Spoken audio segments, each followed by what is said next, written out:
एक समय था जब हम फ्यूचर की बात करते थे तो उसका अर्थ अगला दशक या 20-30 साल बाद का समय या फिर अगली शताब्दी होता था। लेकिन आज हर दिन टेक्नोलॉजी में तेजी से होते परिवर्तन के कारण हम कहते हैं the future is here and now.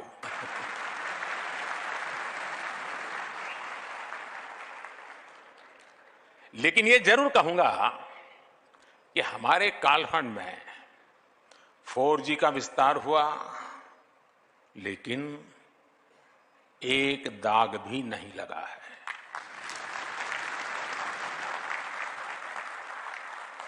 मुझे विश्वास है कब 6G में भारत दुनिया को लीड करेगा और साथियों, इंटरनेट कनेक्टिविटी और स्पीड में सुधार सिर्फ रैंकिंग और नंबर से ही नहीं होते। इंटरनेट कनेक्टिविटी और स्पीड में सुधार ईज ऑफ लिविंग को भी बढ़ा देते हैं। जब इंटरनेट स्पीड बढ़ती है तो स्टूडेंट को अपने टीचर से ऑनलाइन कनेक्ट होने में और आसानी हो जाती है। जब इंटरनेट स्पीड बढ़ती है तो अपने डॉक्टर से टेलीमेडिसिन के लिए कनेक्ट करते वक्त मरीज को सीमलेस एक्सपीरियंस होता है। जब इंटरनेट स्पीड बढ़ती है तो टूरिस्ट को किसी लोकेशन तलाशने के लिए मैप्स का इस्तेमाल करने की परेशानी नहीं आती। जब इंटरनेट स्पीड बढ़ती है तो किसान और आसानी से खेती की नई तकनीक को सीख पाता है, समझ पाता है। कनेक्टिविटी की स्पीड और अवेलेबिलिटी सोशल और इकोनॉमिक दोनों ही रूप से बड़ा परिवर्तन करते हैं। साथियों, हम हर क्षेत्र में पावर ऑफ डेमोक्रेटाइजेशन पर विश्वास करते हैं। भारत में विकास का लाभ हर वर्ग, हर क्षेत्र तक पहुंचे। भारत में संसाधनों का सभी को लाभ मिले, सभी को सम्मानजनक जीवन मिले और सभी तक टेक्नोलॉजी का फायदा पहुंचे। इस दिशा में हम तेजी से काम कर रहे हैं और मेरे लिए यही सबसे बड़ा सामाजिक न्याय है। नागरिकों के लिए access to capital, access to resources and access to technology हमारी सरकार की प्राथमिकता है। चाहे वो मुद्रा योजना के तहत कोलेटरल फ्री लोन्स की बात हो, या स्वच्छ भारत के टॉयलेट्स की, या जेम ट्रिनिटी से होने वाले डायरेक्ट बेनिफिट ट्रांसफर की, इन सभी में एक बात कॉमन है। ये देश के सामान्य नागरिक को वो अधिकार दिला रहे हैं जो उससे पहले मिलने मुश्किल थे। और निश्चित तौर पर इसमें टेलीकॉम टेक्नोलॉजी ने बड़ी भूमिका निभाई है। भारत नेट प्रोजेक्ट ने अब तक करीब 2 लाख ग्राम पंचायतों को ब्रॉडबैंड कनेक्टिविटी से जोड़ा है। हमारी अटल टिंकरिंग लैब्स के पीछे भी यही थॉट है। 10,000 लैब्स के जरिए हम करीब 75 लाख बच्चों को कटिंग एज टेक्नोलॉजी से जोड़ पाए हैं। मुझे विश्वास है कि एकेडमिक इंस्टीट्यूशंस में 100 5G यूज केस लैब्स शुरू होने के आज के अभियान से भी ऐसा ही एक व्याप बढ़ने वाला है। नई पीढ़ी को जोड़ने का एक बहुत बड़ा इनिशिएटिव है ये। किसी भी क्षेत्र से हमारे युवा जितना अधिक जुड़ेंगे, उस क्षेत्र के विकास की संभावना और उस व्यक्ति के विकास की संभावना उतनी ही अधिक होगी। ये लैब्स भारत के युवाओं को बड़े सपने देखने और उन्हें हासिल करने का विश्वास जगाती है। और मुझे पूरा भरोसा है कि हमारे युवा अपनी एनर्जी, अपने एंथुजियाज्म और अपनी स्पिरिट ऑफ एंटरप्राइज से मैं पक्का मानता हूं आपको सरप्राइज कर सकते हैं। कई बार वो किसी पर्टिकुलर टेक्नोलॉजी से ऐसे ऐसे काम करेंगे जिनके बारे में उस टेक्नोलॉजी को बनाने वालों ने भी नहीं सोचा होगा। फ्रेंड्स, बीते कुछ वर्षों में भारत की सबसे महत्वपूर्ण सक्सेस स्टोरीज में हमारा स्टार्टअप इकोसिस्टम भी एक बहुत महत्वपूर्ण स्थान ले चुका है। क्यों, यहां स्टार्टअप वाले क्या कर रहे हैं? बहुत कम समय में हमने यूनिकॉर्न्स की सेंचुरी लगाई है और हम दुनिया के टॉप 3 स्टार्टअप इकोसिस्टम में से एक बने हैं।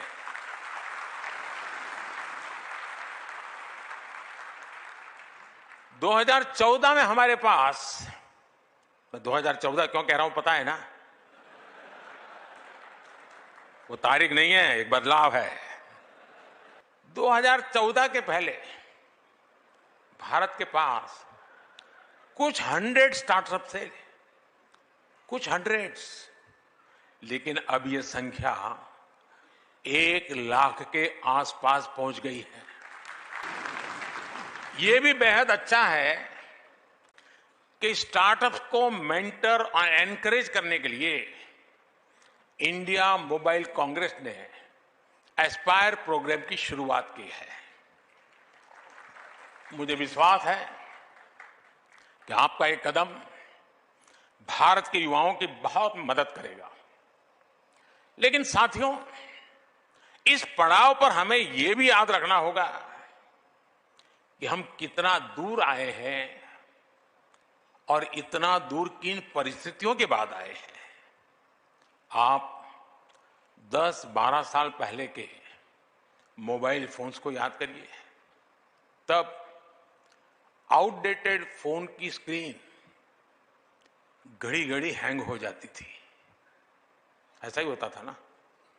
जरा बताइए ना। चाहे आप स्क्रीन को कितना भी स्वाइप कर लें, चाहे जितने भी बटन दबा लें, असर कुछ होता ही नहीं था। बराबर है ना? और ऐसी ही स्थिति उस समय सरकार की भी थी। उस समय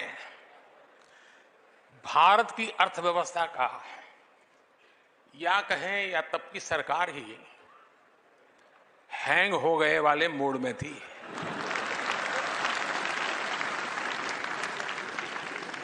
और हालत तो इतना बिगड़ चुका था, रीस्टार्ट करने से कोई फायदा नहीं था।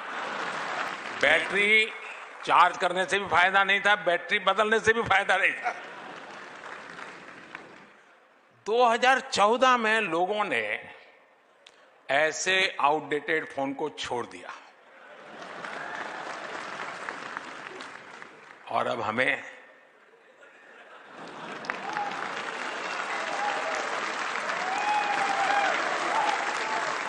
सेवा करने का अवसर दिया। इस बदलाव से क्या हुआ वो भी साफ दिखता है।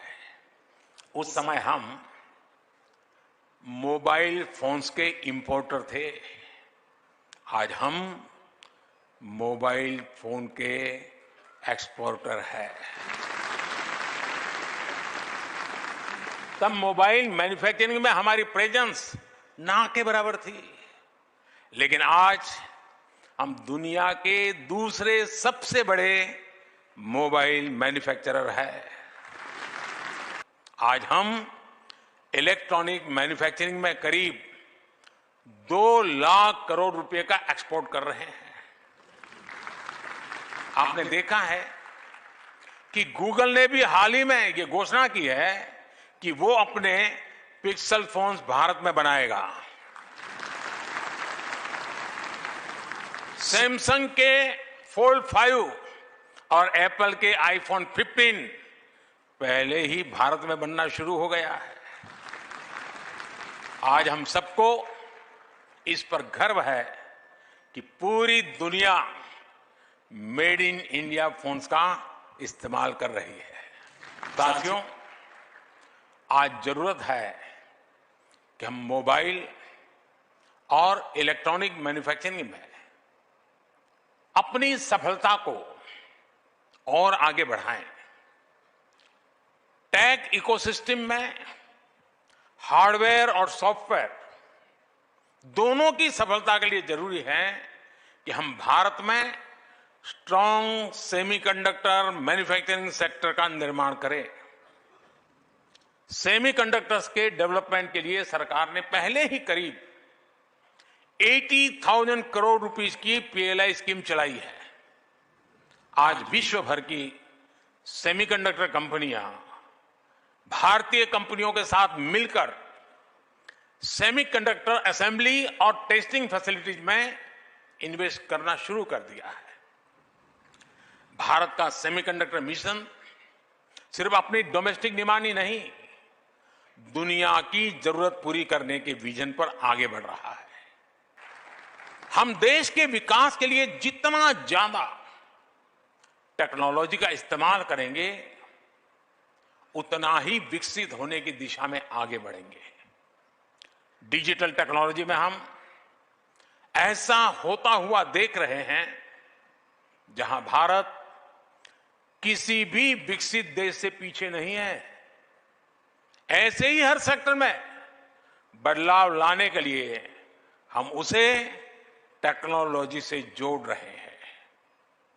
हम सेक्टर्स के हिसाब से अलग अलग प्लेटफॉर्म्स बना रहे हैं। लॉजिस्टिक्स के लिए पीएम गति शक्ति national master plan, health care के लिए national health mission, agriculture sector के लिए एग्री स्टैक, ऐसे अनेक प्लेटफॉर्म बनाए गए हैं। साइंटिफिक रिसर्च क्वांटम मिशन और नेशनल रिसर्च फाउंडेशन में भी सरकार बड़े पैमाने पर इन्वेस्ट कर रही है। हम indigenous design and technology development को भी लगातार प्रमोट कर रहे हैं। मुझे जानकर भी खुशी हुई कि इंटरनेशनल टेलीकॉम यूनियन और इंडिया मोबाइल कांग्रेस साथ मिलकर innovation and entrepreneurship for SDGs विषय पर एक इवेंट कर रहे हैं। साथियों, इन सारे प्रयासों के बीच एक बहुत ही इंपॉर्टेंट एस्पेक्ट है जिसकी तरफ मैं आपका ध्यान ले जाना चाहता हूं। ये एस्पेक्ट है साइबर सिक्योरिटी और सिक्योरिटी ऑफ नेटवर्क इंफ्रास्ट्रक्चर का। आप सभी ये जानते हैं कि साइबर सिक्योरिटी कॉम्प्लेक्सिटी का क्या है और इसके क्या दुष्परिणाम हो सकते हैं। G20 समिट में भी इसी भारत मंडपम में साइबर सिक्योरिटी के ग्लोबल थ्रेट्स पर गंभीर चर्चा हुई। साइबर सिक्योरिटी के लिए पूरी मैन्युफैक्चरिंग वैल्यू चेन में आत्मनिर्भरता बहुत जरूरी है, चाहे हार्डवेयर हो, सॉफ्टवेयर हो या कनेक्टिविटी। जब हमारी वैल्यू चेन का सब कुछ हमारे नेशनल डोमेन में होगा तो हमें इसे सिक्योर रखने में भी आसानी होगी। इसलिए आज इस मोबाइल कांग्रेस में ये चर्चा भी आवश्यक है कि हम ट्रबल मेकर से दुनिया की डेमोक्रेटिक सोसाइटी को कैसे सुरक्षित बनाएं। साथियों, लंबे वक्त तक भारत ने टेक्नोलॉजी की कई बसेस मिस कर दी है। इसके बाद वो समय भी आया जब हमने ऑलरेडी डेवलप टेक्नोलॉजी में अपना टैलेंट दिखाया। हमें हमारी आईटी सर्विस इंडस्ट्री के उसको भी बढ़ाने के लिए जो प्रयास हुआ है। लेकिन अब 21वीं सदी का ये कालखंड भारत की थॉट लीडरशिप का समय है। और मैं यहां बैठे हुए सबको और ये जो 100 लैब्स के उद्घाटन में बैठे हुए नौजवानों को कह रहा हूं, और विश्वास कीजिए दोस्तों, जब मैं कोई बात कहता हूं तो गारंटी से कम नहीं होती है।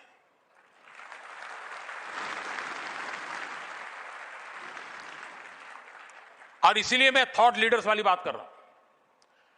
थॉट लीडर्स एक नए डायमेंशन बना सकते हैं जिसे बाद में दुनिया फॉलो करे।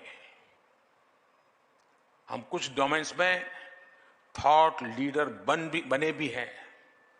जैसे यूपीआई हमारी थॉट लीडरशिप का परिणाम है, जो आज डिजिटल पेमेंट सिस्टम में पूरी दुनिया का नेतृत्व कर रहा है। इवन कोविड के समय हमने कोविन का जो इनिशिएटिव लिया था, आज भी विश्व उसकी चर्चा करता है। ऐसा वक्त है कि हमें टेक्नोलॉजी के एक्सीलेंट एडॉप्टर और इम्प्लीमेंटर के साथ साथ टेक्नोलॉजी का थॉट लीडर भी बनना ही होगा। भारत के पास यंग डेमोग्राफी की ताकत है, वाइब्रेंट डेमोक्रेसी की ताकत है। मैं इंडिया मोबाइल कांग्रेस के लोगों, खासकर इसके युवा सदस्यों को आमंत्रित करता हूं कि वह इस दिशा में आए, आगे बढ़े। मैं आपके साथ हूं और मुझे विश्वास है, और ये मेरा विश्वास आप लोगों की क्षमता के कारण है। मेरा विश्वास आपके सामर्थ्य पर है, आपकी क्षमता पर है, आपके समर्पण पर है, और इसलिए मैं कहता हूं ये हम कर सकते हैं, जरूर कर सकते हैं। फिर एक बार आपको बहुत बहुत शुभकामनाएं, और मैं देश के, दिल्ली के, अगल बगल के इलाके के नौजवानों से आग्रह करूंगा कि वो भारत मंडपम में आए और ये जो एग्जीबिशन लगा है, जिसकी टेक्नोलॉजी में रुचि है, टेक्नोलॉजी भविष्य में जीवन में कैसे नए नए क्षेत्रों को छूने वाली है, उसको समझने के लिए ये बहुत बड़ा अवसर है। मैं सबसे आग्रह करूंगा